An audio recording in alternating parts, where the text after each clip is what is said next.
Padres de niños con cáncer marcharon del Hospital Infantil de México Federico Gómez a la Secretaría de Gobernación para entregar un pliego petitorio con 8 puntos. Entre los más destacados se encuentran que las autoridades sanitarias entreguen un informe del proveedor y que incluya el precio y calidad de los fármacos, que se garantice un stock suficiente en cada hospital y que se atiendan permanentemente los cobros indebidos, como los que se realizan en hospitales de Guerrero. Los niños que venían siguiendo su tratamiento no pagaban y ahora a partir de enero están pagando. Y esto es muy grave. La entidad, pues todos saben la pobreza extrema que se vive y es algo muy grave. Solamente han dejado de cobrar cuando nos hemos manifestado. Quieren culpar a los hospitales, pero los hospitales tienen que cobrar porque tomaron el fondo de 40,000 millones de pesos que cubría, esto no lo explican, ¿verdad? Mañosamente, que cubrían estas cuotas de recuperación.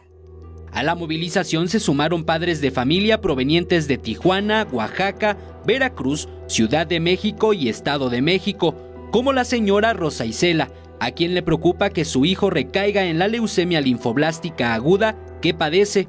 Si no llegan a tener el tratamiento, ellos pueden, el nivel de la leucemia puede elevarse, ¿no? Por la misma situación, don Sergio, padre de un niño con cáncer del Hospital de la Niñez en Oaxaca, se unió a la manifestación.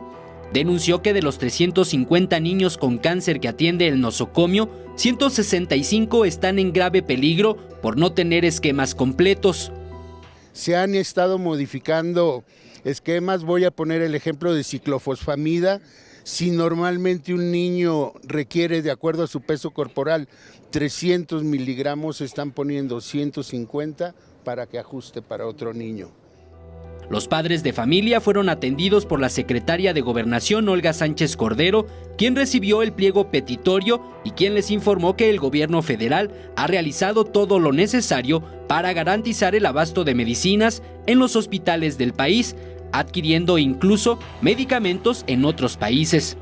Con imágenes de Andrés Brito, Eric Pinto, 21 Noticias.